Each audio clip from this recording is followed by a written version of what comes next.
সবুজে মোড়া সজীব জঙ্গলের গভীরে এক খুব ছোট্ট পাখি যে কিনা উড়তে শেখার চেষ্টা করছে, দৈত্যাকার এক গাছের অনেক উঁচুতে থাকা তার আরামদায়ক বাসা থেকে গড়িয়ে পড়ল। প্লপ! নরম একটা পাতার ওপর ধীরে এসে পড়ল ঠিকই, কিন্তু সে ভয় পেয়ে গেল এবং বাড়ি থেকে অনেক দূরে পড়ে রইল। ঠিক তখনই এক বিশাল কিন্তু ভীষণ নম্র হাতি ধীরে ধীরে হেঁটে যাচ্ছিল। ভয়ে কোঁকড়ে থাকা ছোট পাখিটিকে দেখে সে সাবধানে তার লম্বা সুরটা বাঁকিয়ে নিল, পালকের মতো কোমল ভঙ্গিতে তাকে তুলে নিল আর খুব যত্ন করে আবার তার বাসায় রেখে দিল। ও ধন্যবাদ, ধন্যবাদ, কিচিরমিচির করে বলল ছোট্ট পাখি। কৃতজ্ঞতায় তার বুকটা ভরে গেল। পরের দিন প্রচণ্ড গরম পড়ল, রৌদ্রটা তেতে উঠল। বড় হাতিটা ক্লান্ত আর গরমে নুবজ হয়ে পড়ল।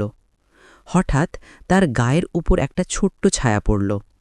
উপরে তাকিয়ে সে দেখল ওই ছোট পাখিটা, সঙ্গে তার পুরো পরিবার, সবাই একসাথে ডানা ঝাপটিয়ে এক জীবন্ত শ্বাসপ্রশ্বাস নেওয়া ছায়ার ছাউনি তৈরি করেছে। হাতিটি মৃদু হেসে উঠল। এতেই তো প্রমাণ হয়, সদয়তার কোনো কাজই যত ছোটই হোক কখনো বৃথা যায় না। তুমি যা দাও ঠিক সেটাই ফিরে পাও। দেখার জন্য ধন্যবাদ। যদি এই ছোট্ট গল্পটি ভালো লেগে থাকে, আরও পেতে লাইক ও সাবস্ক্রাইব করতে ভুলবে না। করতে হবে। দেখা হবে পরের বার।